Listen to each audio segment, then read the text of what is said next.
የሰውን ልብ ማወቅ ከባድ ነው። ግን ልብሽ ያለሽን ስሚ።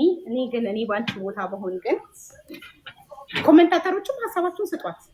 አንብቢ ኮሜንትም። እሺ እኔ ባንቺ ቦታ በሆን የሚያጠራጥር ነገር ውስጥ አልገባም። የሚያጠራጥረውን ትቼ ወደማያጠራጥረው ሄዳለሁ። ትንሽ አጠራጣሪ ነው ጉዳዩ። ይሄ ነው ማለት አይቻልም። በእርግጥ ግን አጠራጣሪ ነው በጣም ያጠራጥራል። ልቤ አልተረጋጋም። በቃ ምንም ይቅርታ ብለኝ ምንም ብል ግን ልቤ አልተቀበለም።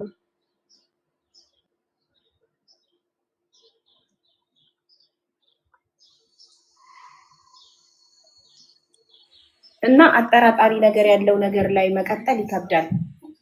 ጉዳዩ ያጠራጥራል።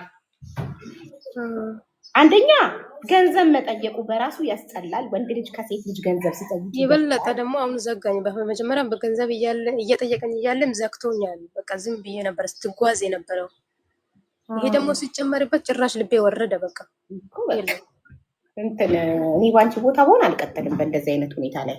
ምክንያቱም ገንዘብ መጠየቁ በራሱ ከዓይኔ ያወርደዋል። ወንድ ልጅ ፍቅረኛዬ ገንዘብ ሲጠይቀኝ ለሱ ያለኝ ክብር ይቀንሳል፣ ለሱ ያለኝ ነገር ይወርዳል። አንድ ሁለተኛ፣ አንድ አይደለም ገንዘብ ይጠይቅሽ በተደጋጋሚ የለኝም ለቤተሰቦች አድርጊያለሁ እያልሽ ያለማቋረጥ ተስፋ ሳይቆርጥ ይጠይቃል። ጠይቆም ግን ሳልሰጠው ስቀር አያኮርፍም፣ አይሄድም ላልሽው እስኪሰጠው ትዕግስት እየጠበቀ ነው። ሀገርም ሄጄ እኮ 15 ቀን ምናምን በኋላ ነው የጠየቀኝ። ሀገርም ሄጄ ላሉ አጋሽ ለማኛለን። አንዳንድ ጊዜዎች ትዕግስት የላቸውም። ለምናው ሳይሰጣቸው ስበር ተሳድቦ ይሄዳሉ። ያጣ ለማኝ ተሳድቦ ይሄዳል። አንዳንድ ለማኝ ደግሞ ታጋሽ ነው፣ በትዕግስት ይለምናል እስኪሰጠው። እየቆየ እያረሳሳ እየቆየ ምክንያት እየፈጠረ አንዴ ሞባይል፣ አንዴ እናቴ ታመመች፣ አንዴ የሆነ ነገር እያለ ምክንያት እየቀያየረ አይታክትም። ገባሽ? አንዷ ጋር ባይሳካ አንዷ ጋር ይሳካል። ታትሮ ይለምናል። ይሄ ግራ ገብቶኝ ነው። እና እንዴት ነው እንደዚህ ሰው ትዕግስተኛ የሚሆነው? የለኝም እያልኩ እንዴት ነው ደጋግሞ የሚጠይቀኝ? እንዴት አይሰለቸውም? ምናምን ብዬ በቃ ሀገርም ሄጄ ከ15 ቆሏ ነው 10,000 ብር አበድርኝ ብሎ ጠየቀኝ። የለኝም ምን የሆነ እንትን አንቺን እንደጠየቀው ፈጣሪውን ቢጠይቅ የት በደረሰ። አንቺን በትዕግስት እንደለመነው ፈጣሪውን በትዕግስት ደጋግሞ ቢለምን የት በደረሰ። አንዴ እንደመረቅና እንቀጥላለን። እስከዛ ሚዩት አድርገሽ ሀሳባቸውን አንብቢ፣ ኮመንት ላይ ያስቀምጡልሻል። እናንተ በሷ ቦታ ብትሆኑ ምን ታደርጋላችሁ? ትቀጥላላችሁ አብራችሁት?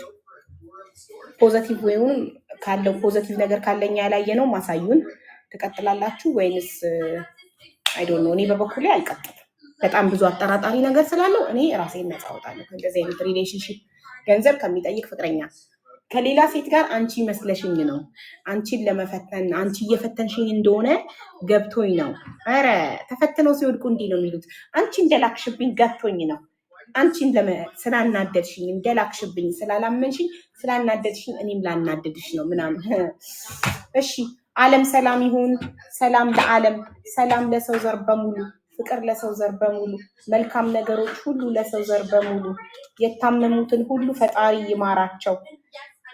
የተጨነቁ፣ የተቸገሩ፣ የተከፉ ፈጣሪ ያለው ይበላቸው። ፈጣሪ ይድረስላቸው።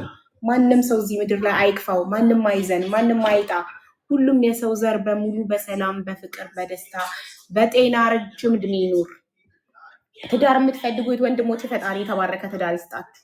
ልጅ የምትፈልጉ ፈጣሪ ጤነኛ ልጆችን ይስጣችሁ። የወለድንም ፈጣሪ ልጆቻችንን ያሳድግልን። ለእኛም እድሜና ጤና ሰጥቶን የልጆቻችንን ቁም ነገር በዓይናችን ያሳየን። እርጉዞችን ፈጣሪ በሰላም ይገላግላችሁ።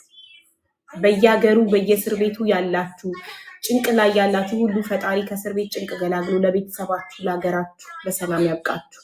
ማንም ሰው አይክፋው። ስደት ላይ ያላችሁ ስደት በቃኝ የምትሉ ፈጣሪ በሰላም ለቤተሰቦቻችሁ ያብቃችሁ። ሁላችሁም የምታስቡት ሁሉ የምናስበው ሁሉ ይሳካልን። የሰው ነገር ካልተመኘን የምንፈልገውን ሁሉ ይስጠን ፈጣሪ። ሁሉም ሰው ይደሰት እዚህ ምድር ላይ አሜን። ኦኬ ትዳር፣ ልጅ፣ ጤና፣ እድሜ ሁሉንም ነገር ለምነናል።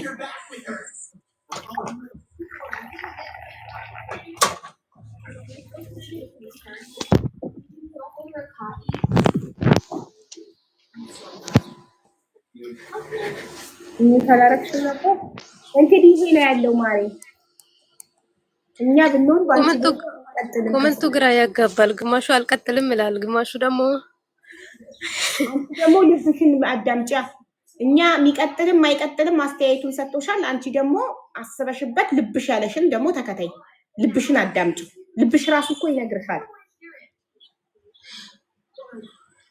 እሺ ልብሽን አዳምጪ በደንብ። እኔ በአንቺ ቦታ ብሆን አልቀጥልም። ብዙ አጠራጣሪ ነገሮች አሉት። ስለዚህ እየተጠራጠርኩኝ አይኔን ጨፍኛ አልገባበትም። አቡ እኔም እንደዛ ነው። ልቤ ነው የምለኝ አቡ የሆነ ልክ ነኝ ልክ አይደለሁም የሚለው ነገር ነው። ነው ልብሽን አዳምጪ ማሪ። ልቤ ሁልጊዜ ነው የሆነ የማይሆን ነገር ነው የሚመስለኝ። በቃ እንደዚህ ሳየው የማይሆን ነገር ልብሽ ካለ ይሄ ሰው አይሆንም። በቃ አልተቀበለም። ኖርማል ብር ሳይለኝ ራሱ ልቤ የሆነ በቃ አለ የሆነ ስሜት ነው የሚሰማኝ። ደስ የሚል ስሜት አይሰማኝም። በቃ የሰዎችን ጫና ታዩ፣ የጓደኞቹን ጫና፣ የማንን ጫና ትተሽ ካልሆነ ቁጥር ቀይረሽ በሰላም ኑሪ። ልብሽን አዳምጪ። ከልምድ በኋላ ይመጣል ይላል። አንዳንዱ ደግሞ ስላለመድሽ ነው። አሁን ስትላመዱ ፍቅር መላመድ ነው ይላል። እሱን ተጉዤ ነው 3 ዓመት ሙሉ ዝም ብዬ ተጓዝኩት ማለት ነው። በቃ እሱን ሰምቼ ነው ከመላመድ በኋላ ይመጣል ፍቅር መላመድ ነው። ልብሽን አዳምጪ። በቃ ማሪ ልብሽን ስሚ።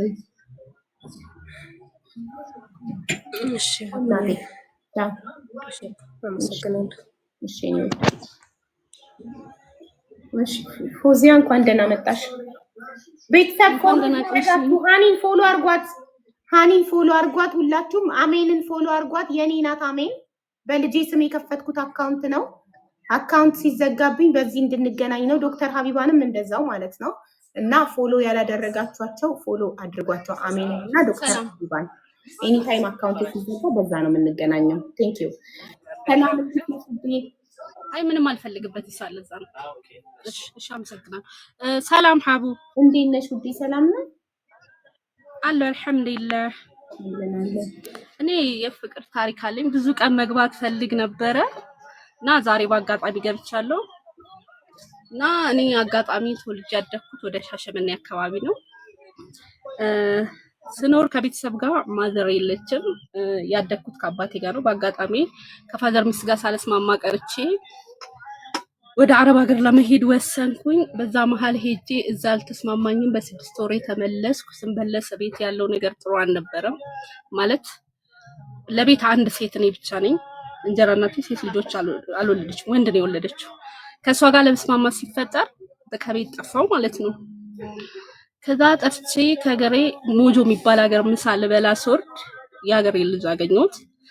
ከዛ እንዴት ሰላም ነን ምናምን ተባባልንና ምሳ ከበላው የት ይሄድሽ የት እንደሚሄድ አላውቅም፣ ግን እንደዚህ ከቤት ጠፍቼ ነው ምናምን አልኩት። በቃ እኔ እዚህ መስተንግዶ ምናምን አስገባሻለሁ አታስቢ አይዞሽ ምናምን አለኝ። አንቺ ቀልጣፋ ነሽ ምንም መስራት ትችያለሽ ሲለኝ ኦኬ አልኩና እሱን አምኜ ቁጭ አልኩኝ። ከዛ የሆነ ኔል ካፌ የሚባል ሞጆ ላይ መስተንግዶ መስራት ጀመርኩ ማለት ነው። ከዛ መስተንግዶ የሰራው ፑል አለ ከመስተንግዶ ጎን ፑል ቤት ሊጫወቱ ይመጣሉ። ምንም አይነት ወንድ አላውቅም በዛ ሰዓት ላይ እኔ ስለምንም ነገር አላውቅም። ከዛ ፑል ቤት ሊጫወቱ ሲመጡ እኔ ማኪያቶ ምናምን ፑል ቤት ይዤ ስገባ የሆነ ልጅ ቃልደኛል ምናምን ኃይለኛ ነኝ በቃ ማለት እንደዚህ ማለት ምቀልድ አይነት ሰው ምናምን አይደለም። አላውቅም ስለምንም እየኮራው ምናምን አይደለም በቃ በተፈጥሮ። ከዛ ከለታት በአንዱ ቀን ዝም ብዬ ሳየው በቃ ለካ ደስ የሚል ነገር አለው ምናምን እያልኩ ከራሴ ጋር ዝም ብዬ አወራለሁ። እና ቃል ኪዳን የምትባል ጓደኛ ያለች ወይኔ ቃልዬ ግሩም እኮ እንደዚህ ምናምን ግሩም እኮ ደስ ይላል፣ አንቺ ግን ለምን እንደምትኮሪበት ምናምን አለች። ኧረ ተይ እኔ ከቤተሰብ ወጥቼ በዚህ ሰዓት እንደዚህ አይነት ሀሳብ የለኝም ምናምን አልኳት።